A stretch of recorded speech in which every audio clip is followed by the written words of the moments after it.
What's going on, guys?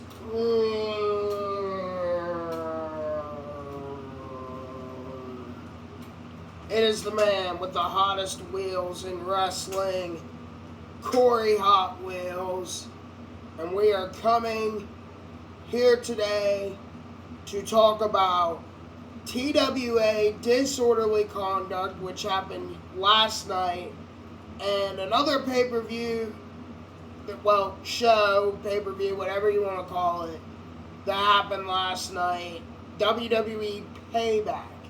So first, we are going to talk about TWA disorderly conduct, and then we are going to talk about Payback. Okay, so the first match that happened at TWA disorderly conduct, it was supposed to be the Rockstar underdog Timmy Patterson taking on the Spanish sensation Freno, but after Freno made his entrance into the ring, Vane Lewis came out and attacked Freno, and Freno was unable to compete, so therefore, instead, it was Timmy Patterson versus Vane Lewis, and what was a back and forth match, and I thought Timmy was going to get the win after he took Vane Lewis down and was going to hit his signature frog splash, but Vane Lewis got the knees up and locked in a scissors choke submission, and Stacy Patterson came out to throw in the towel, but it was caught by Vane Lewis, and then Vane threw it at Timmy and Stacy's mother, Ellen, in the crowd, and then locked in the hold again and choked Timmy out. And then Vane Lewis was sent to the back by officials and security, and Timmy was assisted to the back by Stacy and Big Ref Wes, TWA senior official, and so I'm sure there's going to be another match coming for Timmy and Vane, because this feud looks like it's far from over. And then in the next match, we had Devious Draven Post versus Joshua Charles. Now, at the last TWA show, Alexander Crowley picked up the win over Joshua Charles because Crowley jumped from the top rope, and it looked like he blew his knee out, and, TWA talent, officials, and security were all in the ring tending to Crowley because it looked like Crowley had just sustained a very serious knee injury. And then Draven came into the ring and hit a concerned Joshua Charles from behind, and then Crowley sprang up to his feet and rolled up and confused Joshua Charles for the win. So Crowley said, which, anything Crowley says you take with a grain of salt, said that his knee was actually bumped up and therefore could not compete. So Draven Post had his chance to defeat the Rogue Joshua Charles, and it was a pretty back and forth match. Both men had some offense and then Crowley jumped onto the apron at the behest of Draven Post, and Draven almost ran into Crowley, but was able to stop himself, and then Joshua shoved Draven into Crowley yet again. This time they did collide, and Joshua rolled up Draven for the 1, 2, 3. And after Crowley and Draven were in the ring arguing, Draven stormed off to the back, very, very angry at Crowley for costing him the match. Even though Draven told Crowley to come up onto the apron in the first place. And throughout intermission, Draven was seen moping around, carrying his Crowley Inc. hat, almost throwing it in the trash a couple of times. Very, very upset, and he proceeded to tell me that he's like, I've never cost him a match, and it's like, dude, you told Crowley to jump up on the apron, I mean, Joshua's a savvy ring veteran. I mean, he ran you into Crowley to knock him off the apron and capitalized. So, so Draven was very, very upset, after his loss to Joshua Charles. So then we had a legacy title match between champion Rick Rogers and challenger Mickey Doom. Now, Mickey Doom made his TWA debut a few months back, teaming up with Freno against the Pattersons, and this time he sought to end the reign of the Renegade Rick Rogers by becoming the new legacy champion.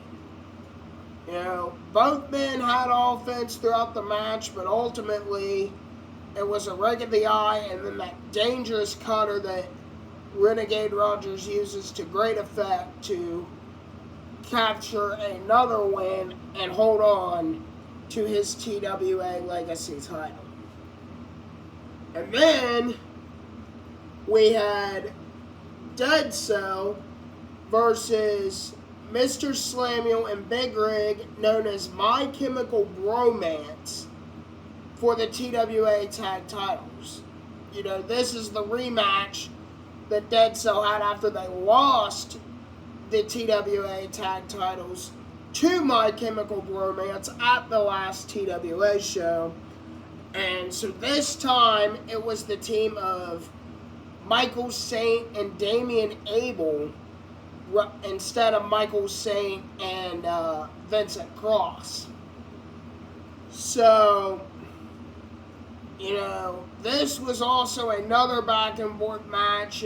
Both men, Damian was in beast mode in that match. He was destroying Slamuel, and him and Big Rig went at it a couple times, but ultimately it was Big Rig able to connect with a belly-to-belly suplex onto Damian Abel, and then Slamuel speared Michael Saint to get him out of the match, and then Slamuel climbed up to the top rope and connected with an elbow drop onto Damian Abel to get the 1-2-3 and retain their tag team titles over Dead Cell. And they celebrated with the crowd. The Big Rig and Slamuel were fan favorites in TWA. Two people I am proud to call friends. And, they don't seem like they're going to, stop anytime soon. They're looking to be a real threat in the tag team division and prove that they are going to be the greatest tag team champions that TWA has ever seen. So, I look forward to their next challenge, and, and hopefully they can vanquish another team and continue their reign as TWA Tag Team Champions. And then we had Stacey Patterson versus the debuting Sasaki. Sasaki, she came out in a mask, had mist. Very, very cool character. I was very, very impressed. And was able to connect with, I believe, looks like a spear for the 1-2-3. Both men went at it. Stacey's a veteran in TWA, former tag team champion, and Sasaki proved that she belonged. And then it was which, gave me major Great Muta Asuka vibes. She spit the mist up into the air and it landed in the face of Stacey Lynn Patterson. So, Suzuki looks like she is going to be a threat in the women's division at Top Notch Wrestling Alliance. And, I got to talk to her. She seemed pretty cool. And, I look forward to seeing, what her future holds in TWA. And then in the main event, we had the Battle of the Crosses. Connor Cross, the Ultimate Canadian Submission Machine, versus Vincent Cross for the TWA title. And, these guys just beat the ever-living hell out of each other. And, Connor Cross is a former champion, and, Vincent Cross, he's a veteran in this business. He's held on to that TWA title for a while.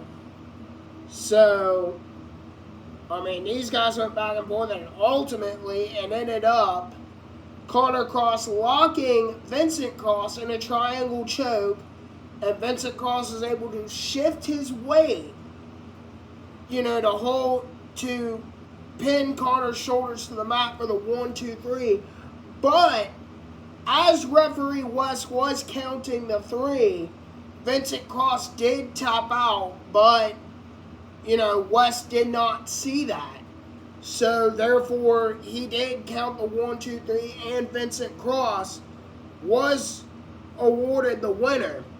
But referee Cameron came out and tried to explain to West that Vincent Cross tapped out, and he raised the hand of Connor Cross. But the decision was final. Vincent Cross is still the TWA champion. But before we wrapped up, there was a promo by a mysterious figure that said, that Dead Cell took him out, and he is coming to claim the TWA title, which ended up being former Legacy champion Zayden Kane.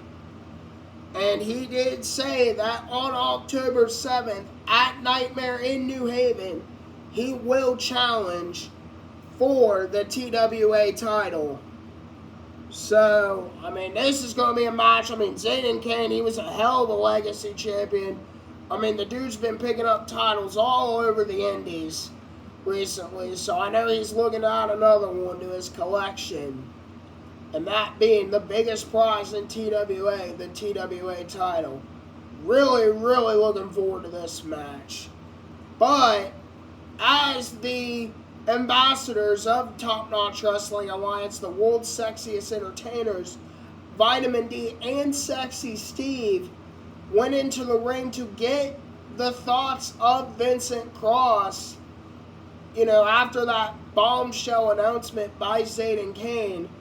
Sexy Steve was kicked in the crotch by Vincent Cross, and Vitamin D was laid out with a flatliner, and that same submission move that Van Lewis used on Timmy Patterson earlier in the evening, choking out Vitamin D. And Vitamin D, he looked to be pretty injured. He was carried to the back by officials and security.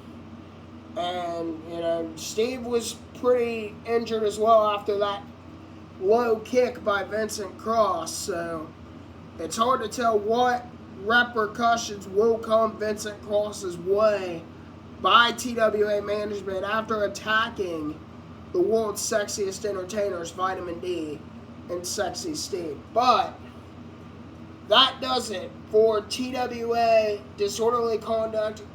Great show as always put on by TWA. Looking forward to the follow-up at Nightmare in New Haven on October 7th. And hopefully one day I will, be a part of that roster.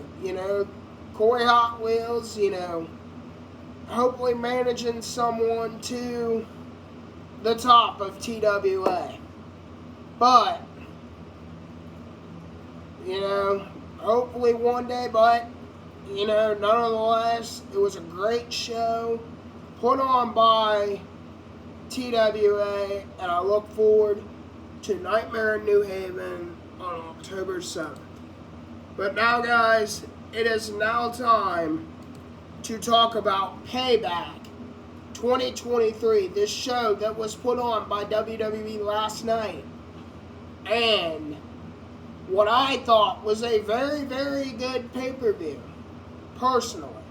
Now, I know people were complaining about it, but, it's wrestling. Everybody online complains about WWE, AEW, There's the AEW fanboys, there's the WWE fanboys, and then here's me that, talks about both of them and, watches both of them and will, call out both companies' strengths and weaknesses. That's why we have this Wrestling with Wheels show. But it is time to talk about Payback. And the first match, in my opinion, which was co-match of the night, I'll talk about my other match of the night here in a little bit, was Trish Stratus versus Becky Lynch in a steel cage match. Now, Trish Stratus, is one of the greatest, women to ever grace the WWE ring. And she went up against a superstar in Becky Lynch that is one of the greatest today. And, they had their match back at the Night of Champions, in which saw Zoe Stark align with Trish Stratus, and Trish Stratus pick up the win over Becky Lynch. And then there was that match on Raw where Trish got herself disqualified against Becky Lynch. And then WWE official Adam Pearce made this steel cage match at Payback. And what would culminate this rivalry between Trish and Becky. So, these two women, they beat the tar out of each other. Trish proved she is still one of the best and can still go in the ring. It was an absolutely awesome cage match, one of the best cage matches I've ever seen. And, these two women tore it up. Literally had bruises on each other because they were beating the snot out of each other. But, Zoe Stark did interfere in the match, but Becky was able to fend her off with a manhandle slam. And then as Trish was trying to escape the cage, Becky Lynch delivered a manhandle slam off the top rope and was able to pick up the victory over Trish Stratus. But, Becky did hit another one earlier in the match, just a few minutes before that, but Zoe Stark broke up the pin. And then after the match, Becky celebrated with the crowd and, made her way to the back. And then as Zoe was tending to Trish berated Zoe and slapped Zoe Stark. And Zoe connected with a Z360 onto Trish Stratus, thus ending the alliance between Zoe Stark and Trish Stratus. Now, I do believe this is it for Trish Stratus for a while, but, I think Zoe is the future of the women's division. She killed it in NXT, It's unfortunate that injuries plagued that run a little bit, but, if she stays healthy, man, I can see her being a world champion on the main roster. But let's talk about the United States title match between Rey Mysterio and Austin Theory. So on SmackDown, Austin Theory was supposed to face Rey Mysterio's brother in LWO, Santos Escobar, but after Theory attacked Santos, injuring his knee, Rey Mysterio took Santos' place and ultimately defeated Austin Theory to become a 3-time United States champion. And this was Austin Theory's rematch going in to Payback. And, it was not a long match. But, both men connected with some offensive moves, but ultimately Rey Mysterio was able to roll up Austin Theory for the win. And, I don't know what the future holds for the United States title picture at this point, but as I always say on Wrestling with Wheels, we'll have to wait and see. And then we had The Miz versus LA Knight. After weeks of trash talking each other, they were finally going to have their match at Payback. But in a shocking twist, host of Payback, John Cena, declared himself the special guest referee for the match. And Cena was a very good referee. The match was called down the middle, He wouldn't let any one of them, get disqualified. He wanted a clear and decisive winner. And that's what happened after, LA Knight was able to connect with Blood Force Trauma on The Miz for the win. And then as LA Knight was making his way to the back, Cena was standing on the stage, threw the referee's shirt off, and extended his hand to LA Knight, who begrudgingly shook his hand, but there is still tension between LA Knight and John Cena. And with LA Knight being one of the most over stars in the WWE right now, it wouldn't shock me to see these two have a match with, John Cena putting LA Knight over. So we shall see where, this culminates. But let's talk about the women's world title match between Rhea Ripley and Raquel Rodriguez, two of the biggest women on the roster. And they, after, Rhea Ripley injured Liv Morgan and injured Raquel. Raquel finally got cleared from her knee injury and was set to challenge Rhea Ripley for the world title at Payback. And, Rhea Ripley, she beat on Raquel for a while. And, and then Raquel connected with some high-impact moves, and ultimately, Dirty Dom, as usual, got involved, and Rhea Ripley was able to hit the Riptide for the win on Raquel. What I'm going to say is, I hope they give Rhea, Rhea needs more challengers. She hasn't really been defending the title since she won it, from Charlotte at Mania. She fought Natty a couple times, and, she fought Zelina Vega in Puerto Rico, but, and maybe, with Dom interfering, maybe this isn't the last we've seen of Raquel and Rhea's rivalry. But, I like Rhea Ripley, but I also like Raquel, and I think she would be a good world champion. But, who knows what's going to happen from here? We can only wait and see. And then we had, in my other match of the night, Judgment Day versus Kevin Owens and Sami Zayn for the undisputed WWE tag titles in a Steel City street fight. These guys just, oh my God, they beat the living hell out of each other. And,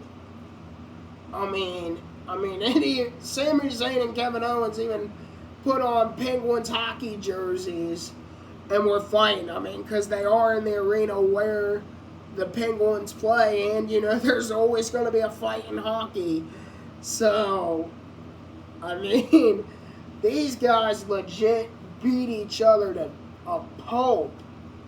And, and I'm just going to say this. This is what should have been the Terry Funk hardcore match on SmackDown. You know, when they were paying tribute to Funk, and they only had that one table mat spot. I mean, these guys, this would have been a good hardcore match. Because, I mean, you don't need blood for a hardcore match, even though KO was busted open. But, you know, I mean, these guys just killed it. I mean, in KO, he did a freaking swanton bomb off the rafters to Dirty Dom, putting him through a table. And, I mean, but, you know, and then, as he was, you know, on the outside, Rhea Ripley freaking speared Kevin Owens through the barricade. And then, you know, before that, Kevin Owens powerbombed JD McDonough onto the table after JD McDonough pulled him out of the ring after Sami Zayn connected with the Helluva Kick onto Damian Priest. And, I mean, this was just crazy, man. This match, I mean, my God, it was brutal. And, you know, at the end of the match, Sammy did connect with the Helluva Kick on Finn Balor, and what looked like, you know, would be a title retention. But Dominic came into the ring and blasted Sami Zayn with the Money in the Bank briefcase, which allowed Finn to roll over, drape his arm across Sami Zayn's chest, and pick up the 1, 2, 3, and now all of Judgment Day has gold. So, I mean, Judgment Day is now the top faction in the WWE. So, I mean, but the only thing I'm going to say about that match that I didn't like is I wish it didn't end with the briefcase shot. You know, it should have been like Dom connecting with Sammy with the briefcase, like, you know, Sammy, like, you know, wanting to do, was like running toward the ropes. Dom connects, and then, you know, Finn Balor, you know, jump up, hit the coup de grace, and get the win. You know, I think that would have been a better finish, but that's just my opinion. But nonetheless, it was an absolutely incredible match. You know, awesome, awesome match. And then we had the Grayson Waller effect with special guest Cody Rhodes, and he revealed that a superstar is coming to Raw, and that superstar is none other than main event Jey Uso. You know, after declaring that he quit the Bloodline, he quit SmackDown, he quit WWE, he is now a part of the Raw roster. And, you know, I thought personally he would return at the Rumble, but, you know, I like this because with Jimmy on SmackDown, Jay on Raw, you know, it gives both men time to establish themselves as single stars before their match at WrestleMania 40, because we know that's going to happen. Because, you know, the Usos did say that, you know, that was their dream. They wanted to face each other on the grandest stage of them all, which is WrestleMania.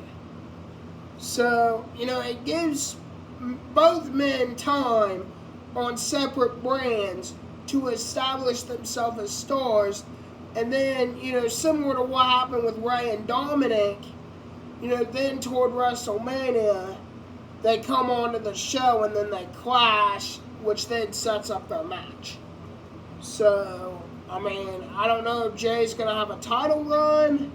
You know, I don't know what they're going to do with him, but like I always say, we shall see. And then in the main event, you know, after, you know, weeks of tormenting Seth Rollins and revealing that Seth Rollins has been suffering through a back injury for a lot of years now, Shinsuke Nakamura was looking to take his spot as World Heavyweight Champion by defeating Seth Rollins. You know, and Shinsuke, you know, capitalized on those injuries.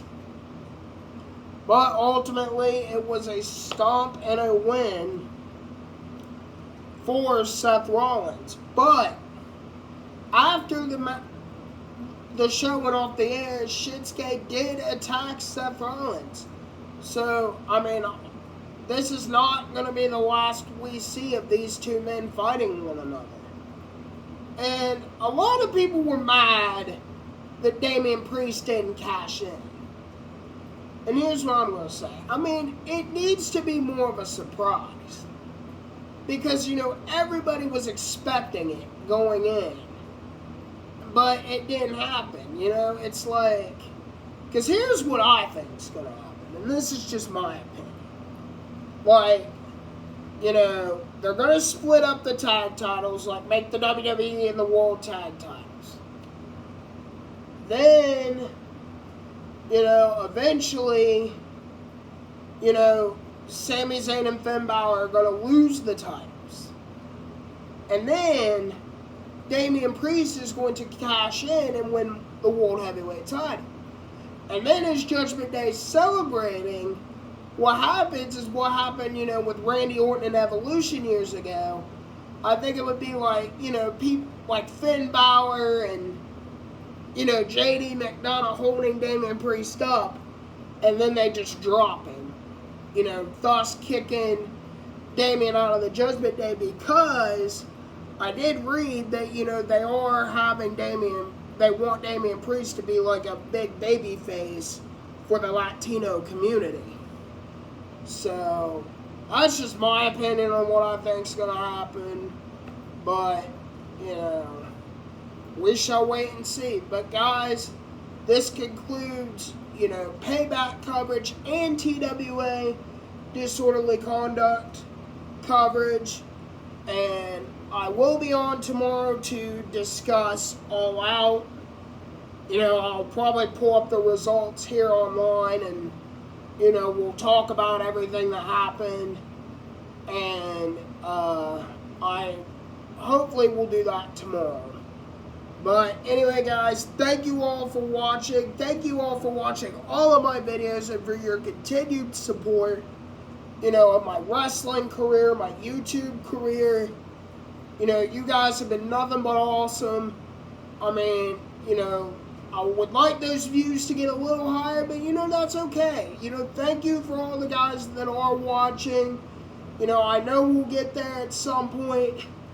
You know, I'm willing to, you know, be patient and keep making these videos for you all, because, you know, when you guys see me at wrestling events, you guys always come up to me and say you watch my stuff and encourage me to keep doing it. And that just means the absolute world to me, guys. You have no idea. I mean, you are letting this 25-year-old kid live out his dream, you know, as a wrestling fan, you know, as a content creator, you know, in the wrestling business now. You know, I'm just, you know, everything's just been going super, super well. And, you know, let's keep this train rolling, guys. You know, I can't do it without your guys' support. So thank you guys for that very, very much. And I will talk with you guys in the next video. Take care. God bless all of you.